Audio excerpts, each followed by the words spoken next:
Oh, we're so glad you're here today. What a great day this has turned into. We expected that it would be a wet morning, and so we were thrilled to see the sunshine out on Colville Point today. Many of you I recognize from being out there, and looking at, well, looking for, Tufted Puffins, not at them necessarily, but we saw lots of wildlife and had, gosh, 7 or 8 scopes probably set up, on it. So everybody had a chance to see the harbor seal pups and their moms and a lot of the different birds and stuff that was going on there. So we even had a visit from a larger, tufted puffin pair. I think you got to see that. And I made these little beach thinking, why not? This is supposed to be a party. Well, that's wonderful. Good. Well, we had a great time. My name is Berta Dargan, and I'm one of the board members of Shoreline Education for Awareness. I'm also a volunteer. So like tomorrow morning, I'll be down on the beach with the harbor seal pups and hoping they keep coming and having a great life. We're finding that the harbor seal pups are not only at the foot of Elephant Rock, but they're over, some of them are over at the base of the Cat and Kittens over by Face Rock. Cat and Kittens. Cool. So they're far offshore, man. They are. They are. Anyway, welcome. We're glad. We are very fortunate today to have an expert. As a matter of fact, the senior coordinator of the Tufted Puffins at the Seabird Institute. Up in Portland. Her name is KatherineLuscher. Yes, and delightful person, and you're gonna learn a lot about Tufted Puffins today. There'll be a quiz when you're finished. But I'm sure we will all learn a lot. Okay, all right. Come on, Katherine. Thanks very much.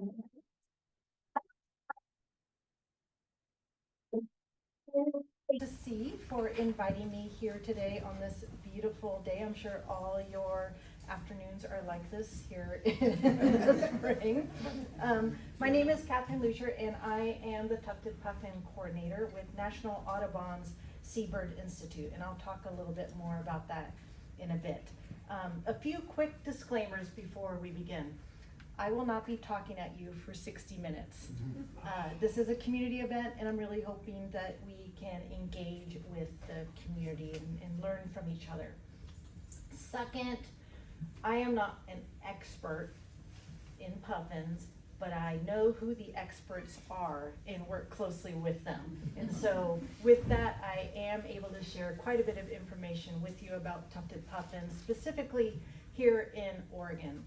And then third, and very importantly, I am not a biologist, but I can say a lot of things with great confidence. So with that, I am going to start by sharing some slides. I have prepared a Tufted Puffin 101 for folks, and then I want to talk a little bit about what is happening specifically here in Oregon. So I'm going to begin with a quick overview of the puffin's life cycle. Let's see what advances. All right. So tufted puffins are the largest of the 3 puffin species, the other 2 being the Atlantic puffin and the horned puffin, with the rhinoceros auk a close relative. Tufted puffins are also, bias alert, the coolest looking puffins with the best abbreviation, the tupu. They are a burrow nesting seabird that lives an average of 20 years, can fly up to 55 miles an hour, can dive up to 200 feet to catch their prey. They're pretty amazing. In Oregon, all 1,800 plus of our coastal rocks, islands, and reefs are protected under the Oregon Islands National Refuge Complex, which was established in 1935. So our puffins are breeding on federally managed land. And it is here on these lands that the tufted puffins create their burrows using sharp claws and strong beaks. These burrows are usually about feet deep, sometimes up to 7 feet deep, and often include a bend, and that's for protection of both the egg and the chick. If the puffin pair returns to the same burrow year after year, which is actually quite common, it can take just a few days for the birds to kind of clean up the burrow and refurbish their old nest. However, if they need to build a burrow from the start, it can take up to 2 weeks. The nesting process involves lining the burrow with soft materials such as grass, sometimes seaweed, feathers. Both the male and the female puffins participate in the nest building and the maintenance. And this strengthens their pair bond, which is actually an important part of the process, mate for life. The female will lay only 1 egg per season, and this is an egg that can weigh up to 11% of her body weight. So I see a lot of you doing the math in your head. That would be like a 150-pound woman giving birth to a 16-pound baby. 11%. So once that unusually large egg is laid, the female and the male have a healthy arrangement, with both of them tending to the egg for the 45-day or so incubation period. Puffin chicks, which are called pufflings, are born with their eyes open, and this is fairly uncommon for bird species. But having their eyes open from birth is an adaptation that helps the chicks survive the darkness of the burrow, and it also allows them to recognize their parents and respond to them for feeding from day one. The chick's parents will deliver food directly into the burrow for the first 6 to 7 weeks of the puffing's life. Now, before you go awarding them the parents of the year, know that once the chick grows stronger, it is not uncommon for the parents to catch a pile of fish in the burrow and bail. Which, having recently spent some time with teenagers, I can completely understand why they do this. And then one night, and this is perhaps timed to the phase of the moon, very likely because these young chicks are hungry, the chick will jump into the water during the safety of night and head out to sea. The fledglings must learn to fly, to swim, and to fish without any further help from their parents. This transition to independence, some might call it tough love, is a critical and challenging time in these young birds' life. The young puffling will spend about 3 to 4 years at sea, which at some point, guided by a strong homing instinct, very similar to salmon, the puffin will return to its natal grounds to breed for the first time and begin this cycle all over again. As for the adults, after they head out to open water for the winter, they undergo an annual molt in which all of their wing feathers are replaced. They also shed their bill plate or their bill covering. Their bill falls off. Amazingly, as this happens, they will spend several weeks at sea, unable to hunt for food or fly, leaving them totally vulnerable to weather and predators. When you say at sea, how far out are we talking about? Excellent question. Let's get to that. Spoiler alert, I planted them. And then the adult puffins will start to grow their iconic tufts, usually starting around the end of September, so that by the time we see them coming back to shore around April, the tufts are fully grown in and they are truly tufted. And now a really quick question that I'm going to ask because I did not know this when I first took this job, but if all animals need fresh water to survive, how do puffins live at sea for 8 months? They desalinate the water. Yes. Oh. So tufted puffins and other seabirds have salt glands that are located behind their beaks that filter the excess salt from their blood. So in very basic terms, it's like an extra kidney. And then the grooves in their bills allow the concentrated salty liquid to drip down the beak. In fact, you may often see gulls with a drip at the end of their beak, and that is most likely the concentrated salt that they've expelled. So a really cool adaptation for seabirds. So we do know how they survive at sea, but, and the question was just asked, does anyone here know where tufted puffins in Oregon go during the non-breeding months? Out. I was just gonna say it'd be great if you did, because nobody knows.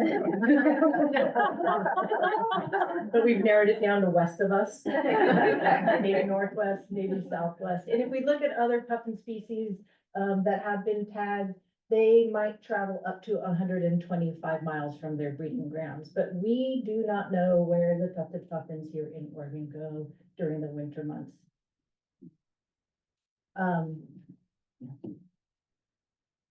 Sorry. I was just gonna say, they travel about 120 miles from breeding sites, except for this guy. So this guy refused to stop and ask for directions and ended up in Maine with the Atlantic puffins. And you can actually see in this slide the size difference between the Atlantic puffin and the tufted puffin. And also the very confused look from the Atlantic.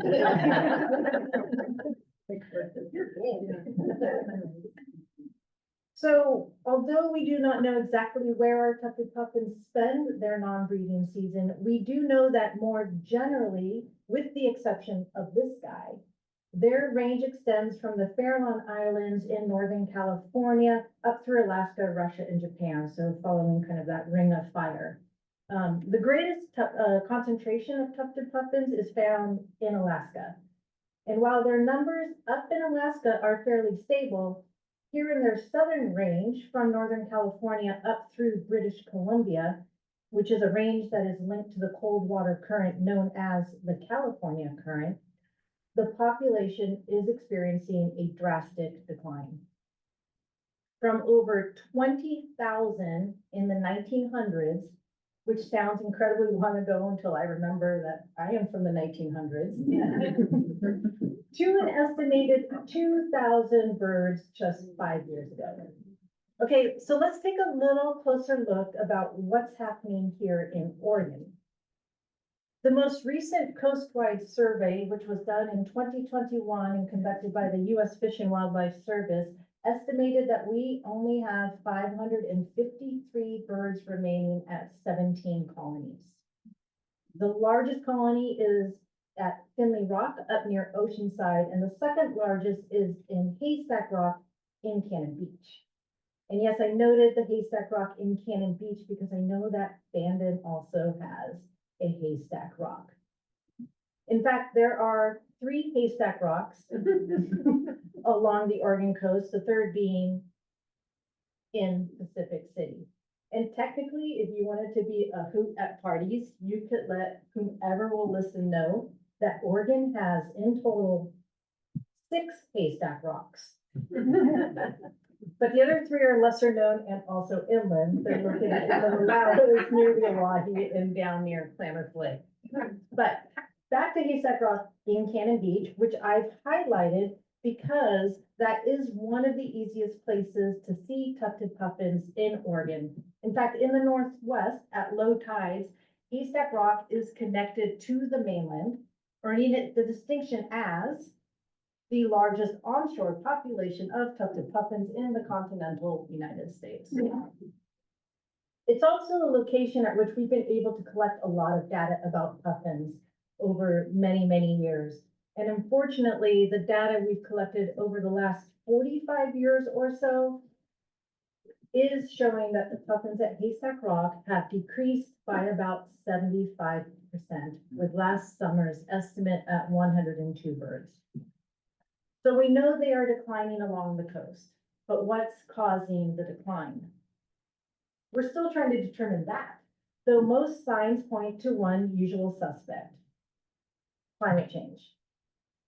Other likely contributors to the decline, some which are directly linked to climate change, are invasive plant species making it harder to burrow, invasive animal species destroying habitat or preying on chicks, predators the most common being the bald eagle or large gulls. Human-related pollution and disturbances, and also ocean temperatures affecting the availability of prey. But wait, there's more. Along with not knowing exactly where they go for 8 months out of the year or the exact reason for their decline here in the California current, we also do not know if our puffins down here are genetically distinct from those further north. We're not sure about the coverage of invasive plants at existing colonies. We don't know why the puffins have abandoned many of their historical colonies or the actual number of active burrows and breeding pairs. And because we don't know the cause of their decline, we also don't know exactly what conservation actions will work best. So it feels like a lot of unknowns, right?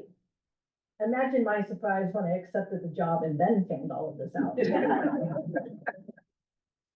But I do like a challenge, especially for something as amazing as a puffin. Besides, not knowing doesn't mean we're just sitting back and idly watching the numbers decrease. So while we might not have all the answers, we do have a lot of seabird expertise and knowledge and experience and determination working together to better understand the causes of the decline and to implement the appropriate conservation experiments. Now for the promising part, what is being done? Well, let me take a quick step back. In 2014, NRDC, the Natural Resources Defense Council, petitioned the U.S. Fish and Wildlife Service to list the tufted puffin as federally endangered. However, the subsequent species status assessment deemed that the listing was not warranted, primarily because the population in Alaska is quite stable. And as I previously mentioned, we have not yet been able to determine if our species down here is genetically distinct. So, while the tufted puffin does not have federal protection, they are listed as endangered by Washington State. They are listed as a species of greatest conservation need here in Oregon and a species of special concern in California. And I'll also note that in Washington, because they are state listed as endangered, Washington is required to have a species recovery plan. However, here in Oregon, though the tufted puffin is a priority species, we do not, or spoiler alert, did not, have a coordinated plan to address the decline. And that's where my position came in. So in the fall of 2023, with support from Friends of Haystack Rock, National Audubon Seabird Institute, which is based in Maine, created my job, the Institute's first position here on the West Coast.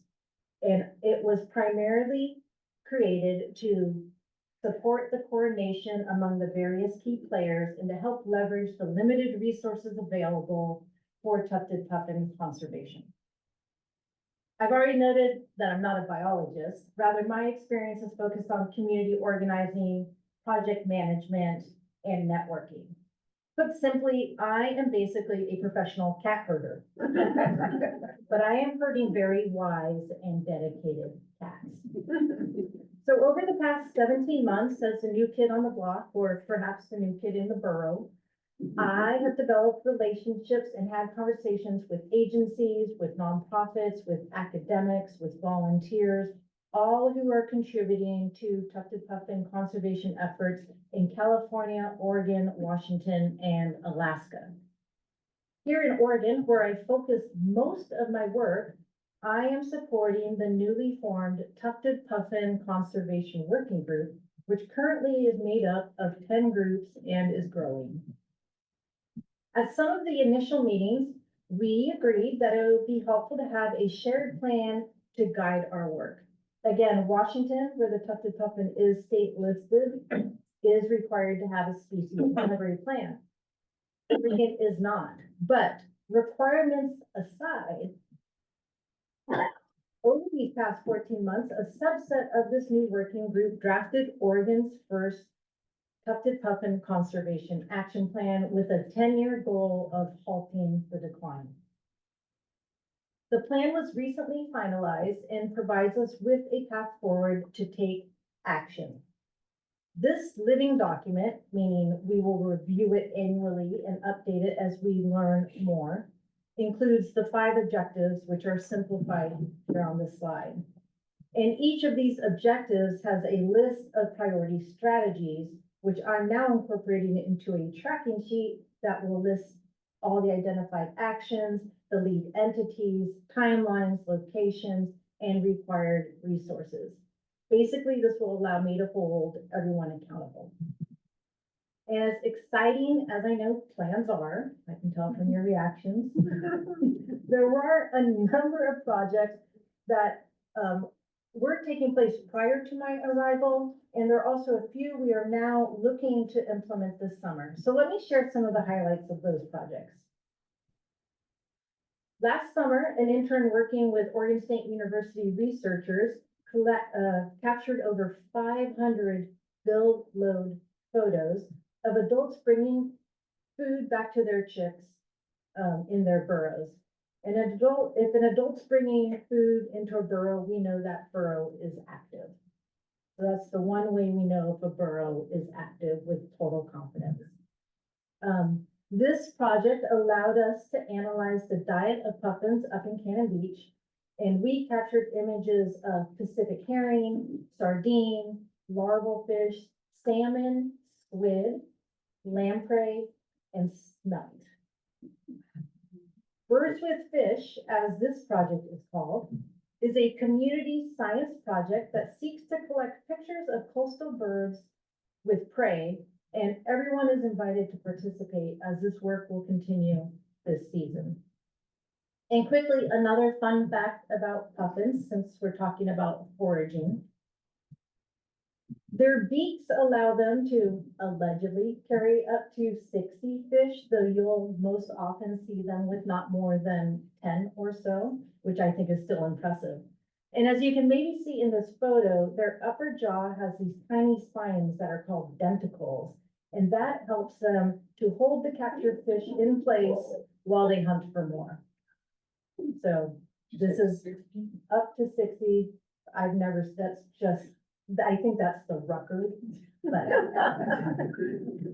I have not seen it. It was a photograph captured, it's an Atlantic puffin that was carrying all those fish, one of those dinky little guys.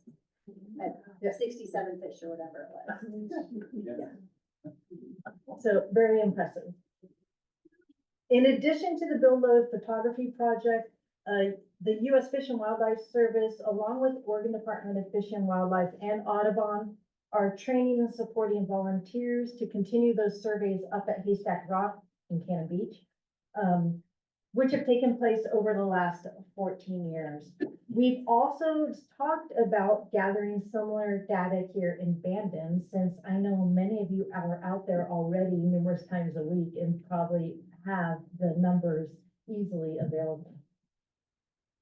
Last season, Oregon Department of Fish and Wildlife staff, for the first time, started conducting land-based surveys for the few colonies visible from shore on both the north and south coast, contributing to the existing data set. So we're definitely getting more people helping to provide more information that can help inform our conservation actions. Let's see, what else is happening? In December, I gave a talk to the Ocean Policy Advisory Council, which generated some interest from the fishing community in assisting in tracking puffin sightings. I'm currently in the very initial stages of exploring a new community science project for commercial and recreational fishing community, tour operators, and the public. And this new tool, I think, could help us collect data on where tufted puffins are foraging, while also getting more people involved, which I also think is an important piece of this puzzle. Some of you may know that Oregon is currently updating its state wildlife conservation plan. Yay, another plan. This is formally called the Oregon Conservation Strategy, and I've been working to ensure that tufted puffins remain a priority conservation species And in just one of the recent drafts that I saw, they have listed as a priority action that they will support the new Oregon Tufted Puffin Conservation Working Group, which is really nice to see as a recommendation. Also related to statewide policy, I am weighing the pros and cons, together with the working group on seeking a state endangered listing here in Oregon for the Tufted Puffin. What I'm learning is, yes, it is a potential tool. And while it could help draw more attention to the bird, it wouldn't automatically bring in more resources or more funding. And it could create some additional hurdles for our partners at state agencies who are already engaging with us and providing us with resources and expertise to participate. And as I noted earlier, our puffins do breed on federally managed, not state managed lands. So the benefits of the state listing are not quite as black and white as a tufted puffin's feathers, but I still think it's an option and one I will continue to explore along with a number of other key players. There are also a few new projects we're working to implement. Last summer, we started to explore conducting habitat assessments by using drones as a potential tool to aid our conservation efforts. Now, I want to acknowledge that the use of drones is understandably contentious. They can not only disturb seabirds, they can actually destroy our own outdoor experiences. I know I've had that happen. That said, I do believe that they can be a tool that, if used properly, can help us fill some data gaps without causing undue stress to the very seabirds we are working to monitor. I also think that there's a difference between flying a drone for science and flying a drone recreationally. Plus, they are far more economical and less intrusive than the helicopter surveys that are currently in play. With that in mind, last July, I started working with a GIS specialist and a drone pilot from Oregon Department of Fish and Wildlife. We began by conducting our first drone test flights, initially flying over empty parking lots and fields. And then, with the appropriate permissions, we flew one time here at Base Rock. We followed all the drone guidelines issued by U.S. Fish and Wildlife Service, making sure we didn't get closer to the rock than 300 feet, and withdrawing the drone if we sensed any disturbance to the seabirds, which at that time was primarily gulls. We also had help from the amazing Carol Maud to inform the public as to what we were doing, and also clearly to keep an eye on us. So now that we better understand the quality of images that we can collect, a group of us, including Oregon State University, Oregon Department of Fish and Wildlife, U.S. Fish and Wildlife Service, Oregon Parks and Rec, and Audubon, have drafted a flight plan for this year and currently have a proposal to fly drones pending with the Oregon Parks and Recreation. To prioritize the locations, we wanted to find areas where we knew puffins bred, but also where we could minimize disturbing black oyster catchers, who we describe as the drama queens of the beach. Ultimately, we hope to create 3D models of the rocks that currently and historically host colonies, identify invasive plants and animals, scan for possible erosion, count burrow openings, and if the thermal imaging technology that we are using is strong enough, actually determine if a burrow is occupied. We also want to use the opportunity to better educate the public about recreational drone use and the potential impact on seabirds, especially during breeding season, which means I may need to borrow Carol for a few months, so sorry. There's been some initial experimentation here in the Northwest with a conservation technique called social attraction. This is pretty cool. So puffins are colonial seabirds that recognize the presence of other birds of evidence of a suitable habitat. So it's similar to being on a road trip prior to the existence of Yelp and stopping in a new town for dinner. If you were to see one lighted restaurant with a lot of happy customers and another with an empty, dark parking lot, many of you, no judging if not, but many of you are more likely to pick the restaurant that is brightly lighted with people. So Puffins do a similar thing, and they find comfort in numbers. It's something that helps them build what is called social confidence. The use of social attraction for seabirds is not new. In the 1970s, the population of Atlantic puffins on islands off the coast of Maine were all but gone due to them being hunted for both meat and fashion. At the time, a young biologist whose name is Steve Kress was determined to right this environmental wrong. Receiving permission to translocate Atlantic puffins from Newfoundland, in 1973, he created artificial burrows for them on eastern Egg Rock, which is a small island off the coast of Maine where puffins had historically thrived.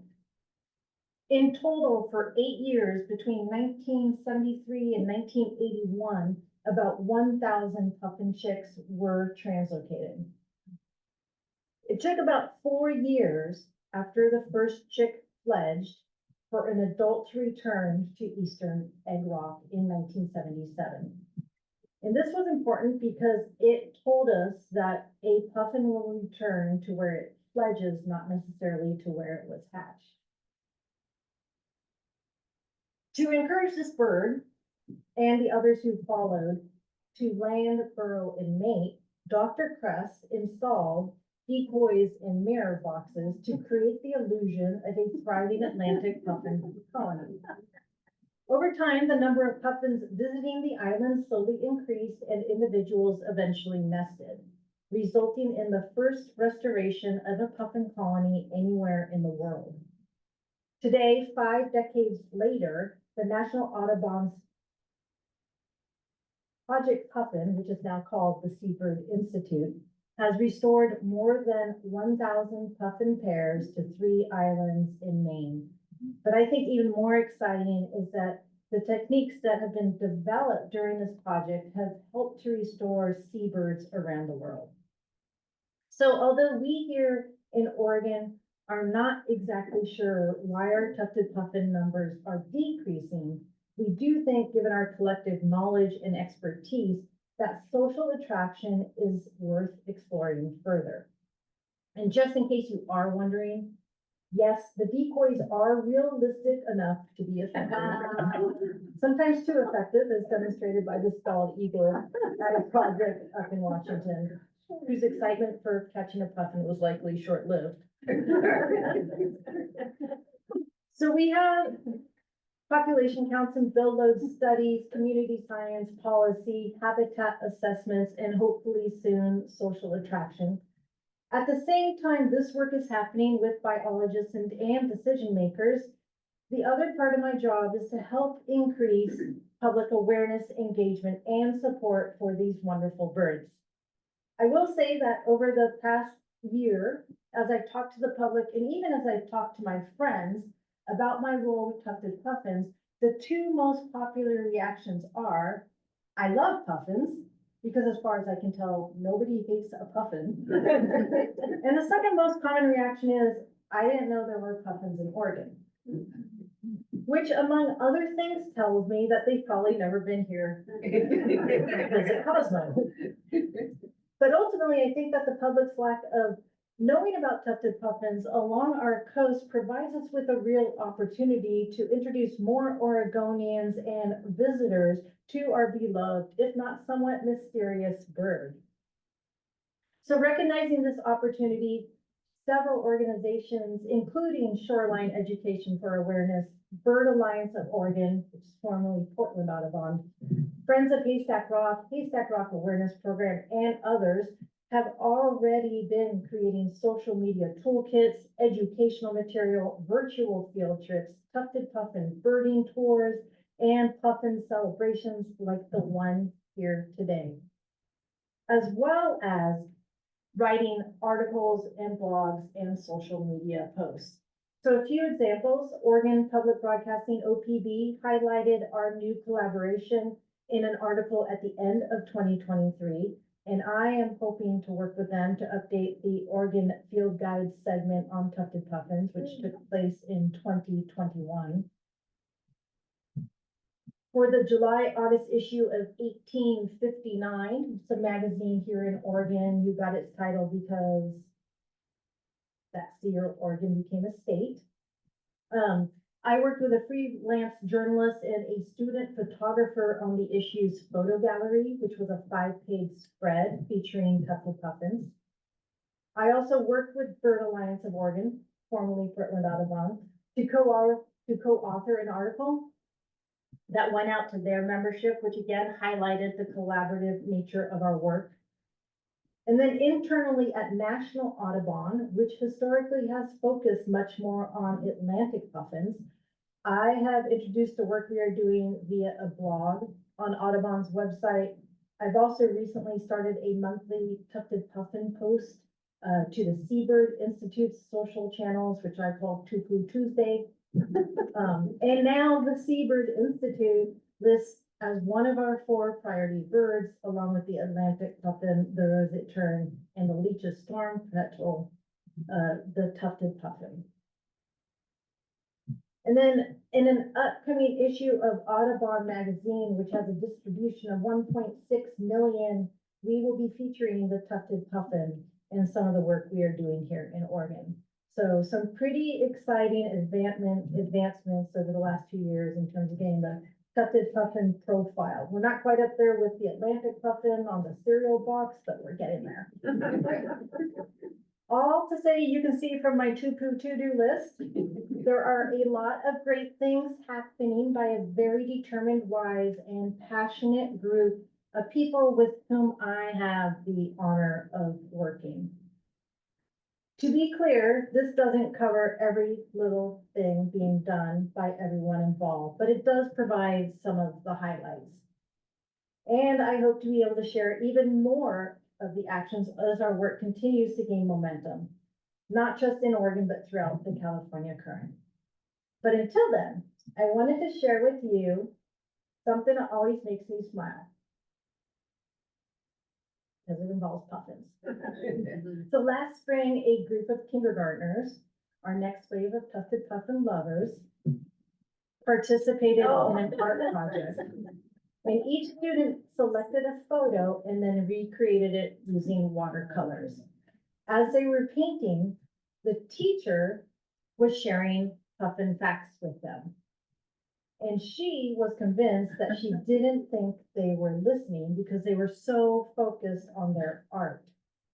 And well, because they're 5 and 6-year-olds. But then she later heard them sharing the various facts with the adults who picked them up.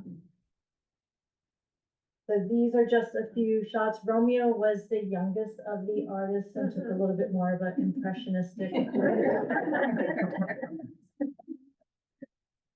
But I am so impressed with their artwork. This is great. And then we did get permission from the artists, the photographers, and the school, and did a number of social media posts, which, as you can imagine, were very popular. And let's see, okay.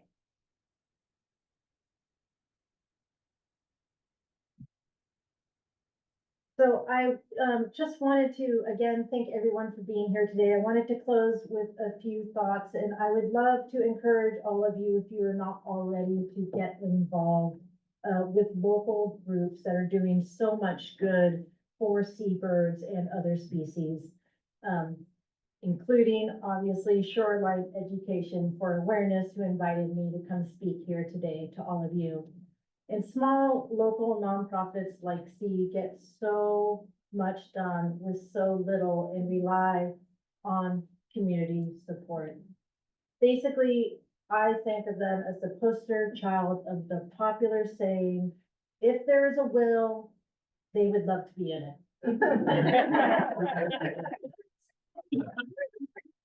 In fact, just if there are the board members, the volunteers from C in this room, you could raise your hand or stand up, and there's a number of you here. And I think you guys have really deserved recognition. And with that, that ends my formal presentation. Thank you all so much. If you have any questions for a non-biologist or anything to share, please let me know. Can you say again what our local population is, you think? The last estimation was 553 in Oregon. No, here, local. Local, Thanks, Rob. I think I've heard 2 pair last year. So I think the two that you're referring to are, that's what's been seen so far this season. That's that's this year. Last year, I don't know the population numbers, but last year out of Face Rock, where we spent a lot of time looking for them, I would say we had probably our highest day, if I remember right, was 10 at once. So what that extrapolates out to, Yeah, larger population, I don't know. And we can't see the backside of the rock either. Right, Right. so this would be from when we saw the 10 that day, which was a great day, let me tell you. We were at Face Rock on land, looking out only at the front of Face Rock. And there were birds seen on other rocks that last season, but they fly back and forth between the rocks, so we don't know. Diane might have more of some. Well, on Table Rock, at one point, I saw at least 3. And so, that was, and there was a juvenile that I saw. So that would be very exciting. Yeah, that was early in the season. I never saw it again, but, yes, and then there was also some that were seen early in the season on, Middle Coquille Rock. But we haven't seen those yet, this year. I definitely tracked them last year, flying from Face Rock over to like Elephant. So I know they were going back and forth, and You got so. pictures of, pictures of Elephant Rock on Memorial Day. I think you showed them to me. yeah. Yeah, they were good. So, Katherine? Yeah. Katherine, sorry. If, because they get delayed, what happens if one of the, partners dies or gets, whatever? They can find another mate. It's interesting because, and you might have more information about that, but they often will find another mate, so they can mate again. That's good. Which is, yeah, I see this picture and I love it because it seems that to fly, they have to run on the water to take off. I mean, if they're in the water, that they just can't lift. Then they- When they fly, so when you see them leave the rock, Uh-huh. they always, they go down before they go up. They're heavy-bodied birds, yeah, they call it high wing loading. They can take off from the water, but they are heavy birds for their little short wings that do better underwater. yeah, they're Yeah. much stronger swimmers Much than they are stronger. flyers. But when they're out at sea, are they spending time on the water or are they flying that whole time? No, I would see in the water. And I mean, they do fly, but on and under the water for sure. The food's down there. So most of the time they're on. So is there any kind of banding or tracking? Not here. There has not yet been in Oregon successfully. What happens if they go into the burrow and do the babies, like? The challenge is that where they burrow are often inaccessible places, and to try to get to it, we would do more damage than good. So it's really tricky here in Oregon. There are some places in Alaska, again, where they have a lot more birds, also more accessible burrows where they can, have them.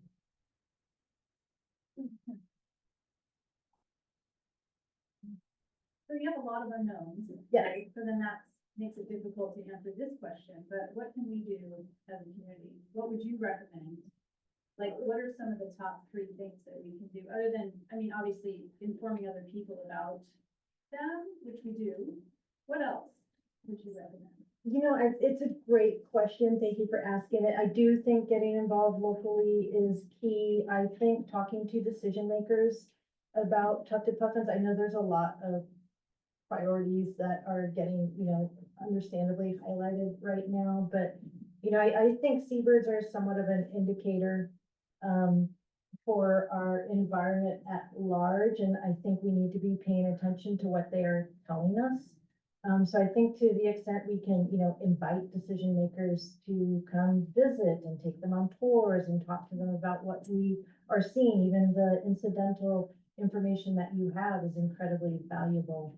And I think also, as we start to kind of gather more support for this work, just to kind of help promote it.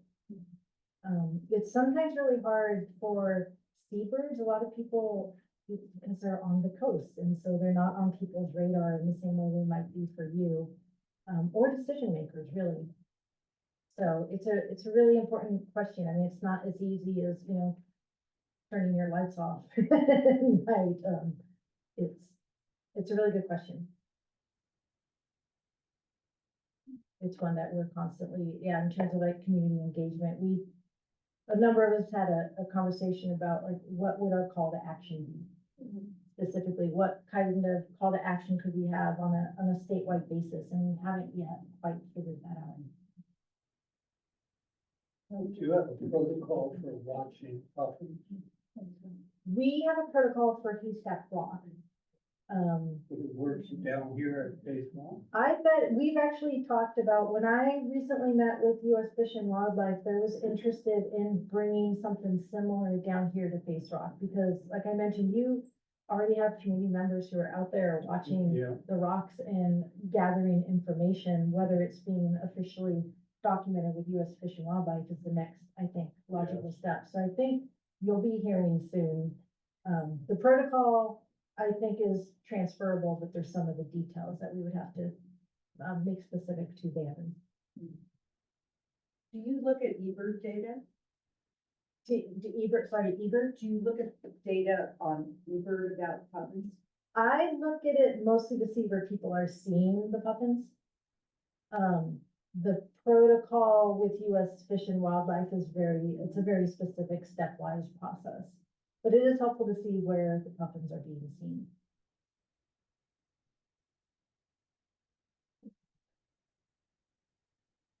I had listened to a webinar, it was a couple of years ago, the University of Washington professor, I forget his name, and he was talking about the population in Alaska and that it was declining, but you're saying it's stable? Yes, right now what we've been told is that the population in Alaska is fairly stable. So maybe it went down. Yeah, and it might go down enough, and it probably has to do with, extreme heat waves and then the trickle effect. Like if there's a major event in the ocean, it might be 3 or 4 years before we notice the difference with the population. I just want to add one thing I noticed when I was researching puffins 2 years ago, and one was that study where they declined to list the tufted puffin with the Endangered Species Act. The study was from 2019. There has not been a study of that kind of scale since. So any data we have is extrapolated or old, I mean, we see what they get at Haystack Rock because it's available and it's approachable, we can get there. But the expansive kind of study like was done in 2019, we don't have those numbers for last year or the year before, it's just, we don't have it. So it's, a lot of it's sort of conjecture. Yes, agreed. And that's one of the big questions is the overall population decreasing? Or is the number in the California current decreasing and they are being pushed further north? Maybe because that's where their food is. So I have a question. You mentioned we don't know if our population down here is genetically distinct, but there is somebody studying that, There right? is somebody Anything studying about how that's Yeah, so going? there's a university up in Canada that is currently collecting genetic. So as scientists are able to find, feces or even feathers from a tufted puffin, we can send them up to this lab and they can analyze to see if our puffins are genetically distinct. The initial findings are that they are not genetically distinct. They say that more information is needed. It's a pretty small data set, but there's nothing at this time to suggest that they are distinct. And then through Jackie, I knew of a project a couple of years ago where they were putting nest boxes Yes. on Oregon Island. Do you Yes. know any more about that? So I know that US Fish and Wildlife Service was experimenting with nest boxes, but I don't think they were installed properly, meaning they were installed exposed. So they basically created saunas. So the heat was at a temperature where they were not inhabitable by the puffins. I think if we were to experiment that again, we would need to somehow either bury them or insulate them. Otherwise, we just make little puffin ovens. Yeah. You included rhinoceros auklets in your first slide with the other three Yeah. puffins. And why is that? Are they, Because they are very closely related to the puffin. In fact, the 3 puffin species they are derived genetically from the rhinoceros auk. So it's sometimes called the unicorn puffin, because it does have the little nubbin, which would probably get it a lot more press than the rhinoceros auk. Yeah. Yeah, so they're very closely related. They're also burrowing, species. A lot of times because there's so few puffins, scientists they look at the auk just to see if they can learn about some of the behaviors from them that would be transferable to the tufted